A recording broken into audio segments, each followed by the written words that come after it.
પીપોદરા પલાસફળિયાથી ઝરીફળિયા હનુમાન મંદિરે જતા રોડ રસ્તા પર ઠેર ઠેર ખાડા કાકરા, ગામ લોકો ભારે પરેશાન।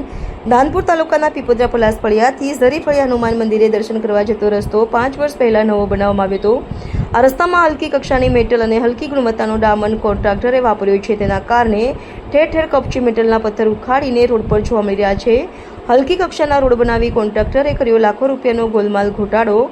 ગામડા અને ફળિયામાં જોડતા રસ્તાઓ પર સરકાર દ્વારા કડક હાથે રોડ રસ્તાના કામોની તપાસ કરવામાં આવે તો રોડ રસ્તામાં હલકી કક્ષાની ગુણવત્તાવાળો ડામર વાપરવાથી એક જ વર્ષમાં ચોમાસામાં રોડ ઠેર ઠેર ધોવાણ થતા રોડ કોન્ટ્રાક્ટર દ્વારા એની જાળવણી આજ દિન સુધી કરવામાં નહીં આવતા પીપોદરા ગ્રામ પંચાયતના લોકો અને બીજા ગામથી આવતા સગા સંબંધીઓને આ રસ્તા પર પસાર થવામાં ભારે પરેશાની ભોગવી રહ્યા છે।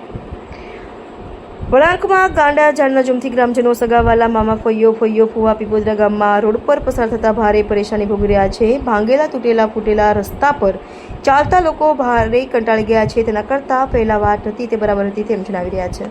રિપોર્ટર ચંદુભાઈ મોહનિયા, દાહોદ।